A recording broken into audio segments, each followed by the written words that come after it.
Sama kita hormati dan muliakan para imam, para alim ulama, tokoh masyarakat yang hadir pada kesempatan ini.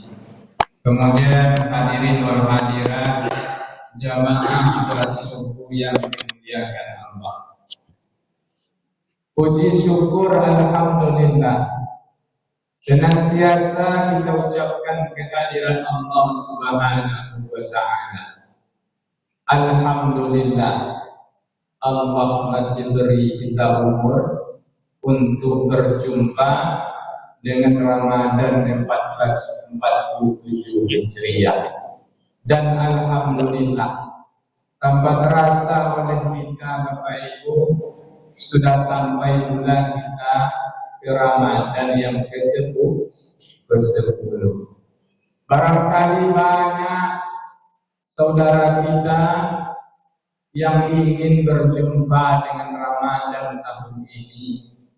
Ada yang beberapa bulan, ada yang beberapa minggu, bahkan ada yang beberapa hari Ramadan akan datang dipanggil oleh Allah. Dan ada juga yang beberapa hari baru melewati Ramadan, mereka pun berangkat panggil oleh Allah.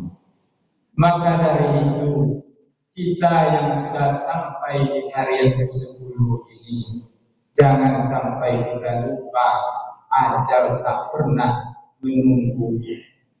Ajal akan senantiasa datang, akan senantiasa menunggu kita. Barang siapa, walaupun lari kita dari kematian, akan tetapi kematian itu mulai akan senantiasa menunggu kita. Maka dari itu Bapak Ibu, jangan sampai setiap detik, menit dalam Ramadan ini kita abaikan berlalu tanpa makna. Mari kita selalu luruskan niat, bulatkan tekad, jadikan Ramadan ini Ramadan yang terbaik yang pernah kita lalui. Ramadan yang paling banyak kita mengkhatamkan Quran, yang paling banyak kita mengeluarkan infak dan sedekah. Ramadan yang paling banyak kita mendirikan sholat berjamaah. Karena boleh jadi ini pula Ramadan yang terakhir untuk kita. Bukankah Allah sudah ingatkan dalam Al-Quran, فَإِذَا جَاءَ أَجَلُهُمْ لَا يَسْتَأْخِرُونَ سَاعَةً وَلَا يَسْتَقْدِمُونَ.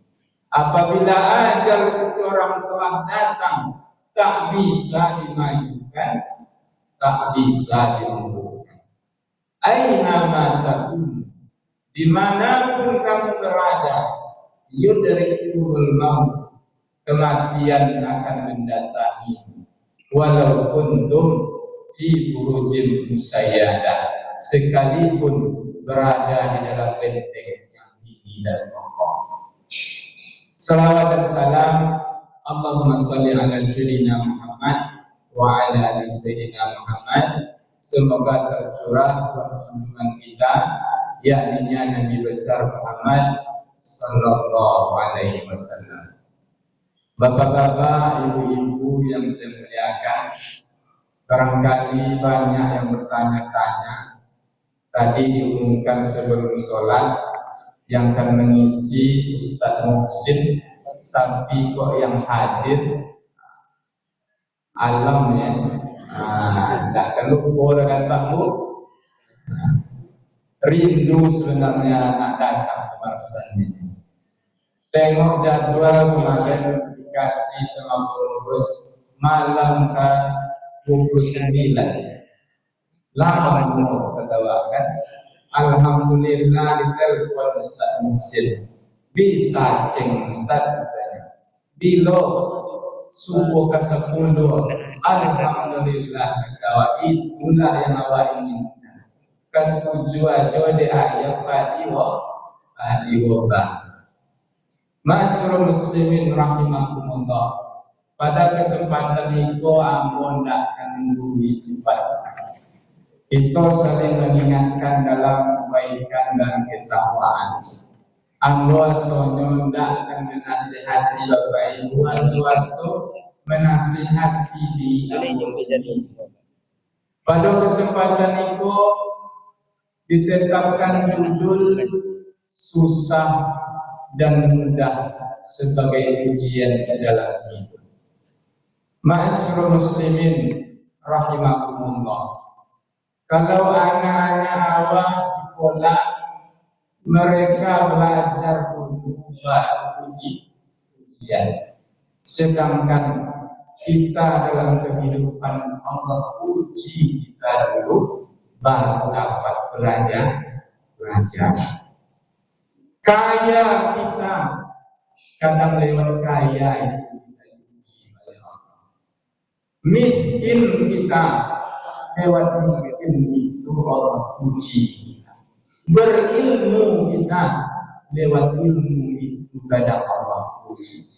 Tapi jangan sampai kita takut akan ujian yang Allah berikan. Karena hidup ini untuk diuji. Jangan sampai kita takut akan ujian yang akan diberikan. Karena Allah sudah memberikan batasan supaya kita tak risau, supaya kita tak takut. Kata Allah, la yukallifullahu nafsan illa wus'aha. Allah tidak membebani seseorang di luar kesanggupannya. Maknanya apa?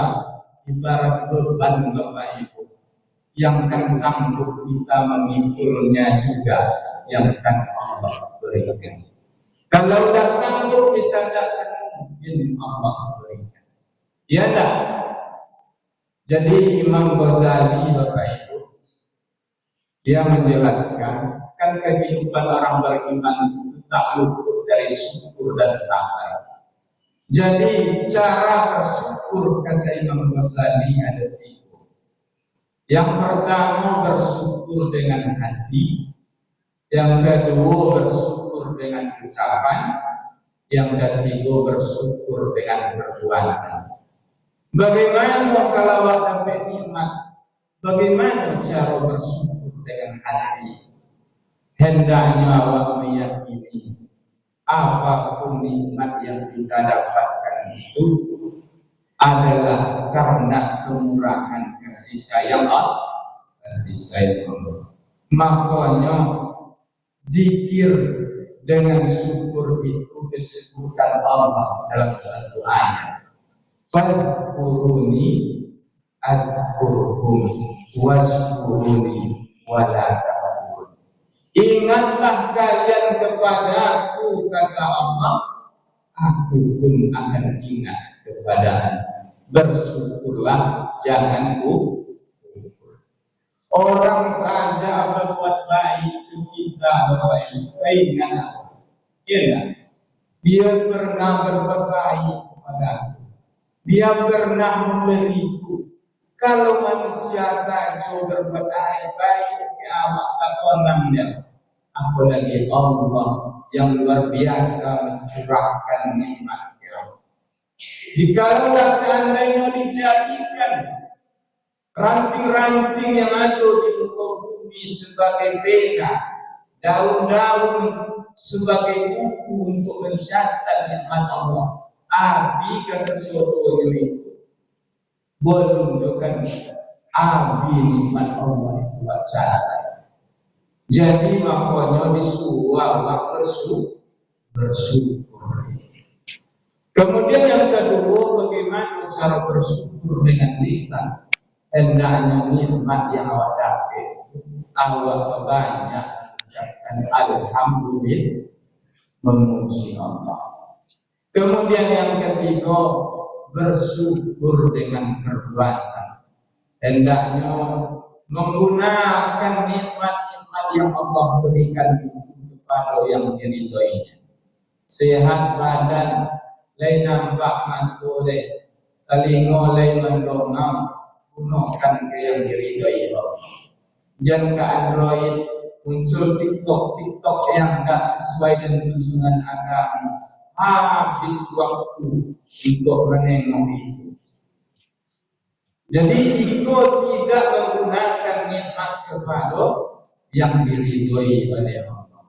Begitu juga harta benda, pangkat dan jabatan hendak kita gunakan kepada yang diridhoi oleh Allah. Kemudian berkenaan dengan sabar, kata Imam Ghazali dalam kitab Ihya Ulumuddin, disebutkan tabaqiko sabar dalam mengerjakan perintah Allah, sabar meninggalkan larangan Allah, dan sabar ketika mendapatkan ujian dan cobaan. Jadi yang tiga itu sabar yang paling poin yang tiga itu. Kalau dipanggil keluarga, salah satu keluarga oleh Allah luar biasa, dipanggil suami, istri atau anak luar biasa. Makanya disebutkan Allah wa basyiris sabirin, berilah kabar gembira kepada orang yang sabar. Wa idza asabathum musibah qalu inna lillahi wa inna ilaihi raji'un. Apabila ia dapat musibah beriman perkara inna lillahi wa inna ilaihi raji'un, datang dari Allah, kembali kepada Allah. Apa maknanya Bapak Ibu? Ketika kita merasa keluarga itu kita yang punya, ketika kita merasa harta benda itu merasa kita yang punya, ketika Allah ambil, kita akan merasa kehilangan. Tetapi kalau kita sadar bahwa keluarga itu, harta benda itu pada hakikatnya milik Allah, dan yang punya itu yang mengambil, insya Allah lambat laun kita bisa mengikhlaskan, karena yang punya yang mengambil. Ibaratnya kita titip motor ke tukang parkir, tidak akan marah tukang parkir itu kalau motor itu bawa, karena ini hanya dititipkan. Begitulah ketika salah satu keluarga dipanggil oleh Allah, apakah itu anak, suami atau istri. Ketika Allah panggil mereka, ketika kita mampu menghadirkan, kita sadar, jangankan mereka, saya sendiri pun adalah milik Allah, maka kita akan bisa menjelaskan. Makanya sering dalam hadis mayang Bapak Ibu kan selalu baca lahul mulku wa lahul hamdu yuhyi wa yumiitu wa huwa ala kulli syai'in qadir. Ketika kita tidak lagi memiliki jabatan, yang dulunya berkuasa tapi sekarang tak lagi berkuasa, orang beriman itu takkan sedih, karena dia meyakini lahul mulku, Allah lah pemilik kekuasaan. Ketika dia dulu dipuja dan dipuji, tapi sekarang tak lagi dipuji, dia tak akan bersedih. Dia sadar lahul mulku wa lahul hamdu, milik Allah lah segala puji. Kemudian yuhyi wa yumiitu, ketika keluarganya dipanggil oleh Allah, maka kalau dia sadar Allah yang menghidupkan, Allah yang mematikan, jangankan dia keluarganya, dia pun akan dipanggil oleh Allah. Kalau ini dihadirkan dalam hidup dan kehidupan, insya Allah kita akan bisa sabar dalam melewatinya. Makanya Nabi Shallallahu Alaihi Wasallam tegaskan di dalam sabdanya, sungguh menakjubkan kehidupan seorang mukmin. Ketika mendapatkan nikmat dia bersyukur, maka syukur itu menjadi ladang amal baginya. Dan jika dia mendapatkan sesuatu yang tidak menyenangkan hati, dia bersabar, maka sabar itu pun menjadi ladang amal baginya. Maknanya apa, Bapak Ibu?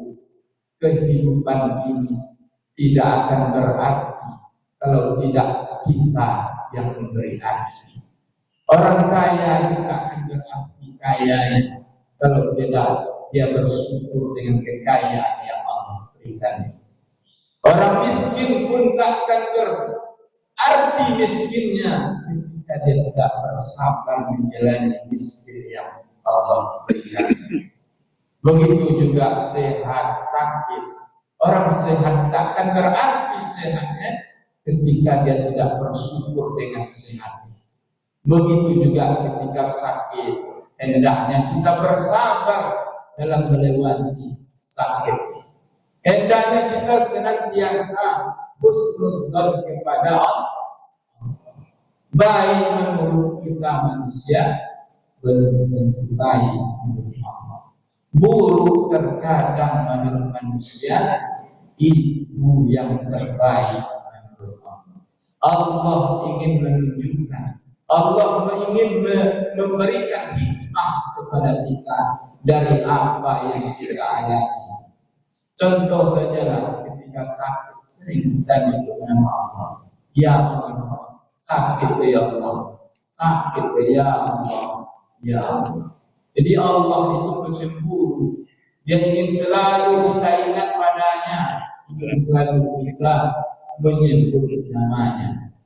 Jadi Bapak Ibu yang dirahmati Allah, ketika tak ada lagi tempat bersandar, ketika tak ada lagi tempat bergantung, jangan sampai kita putus asa, Allah tak pernah meninggalkan kita.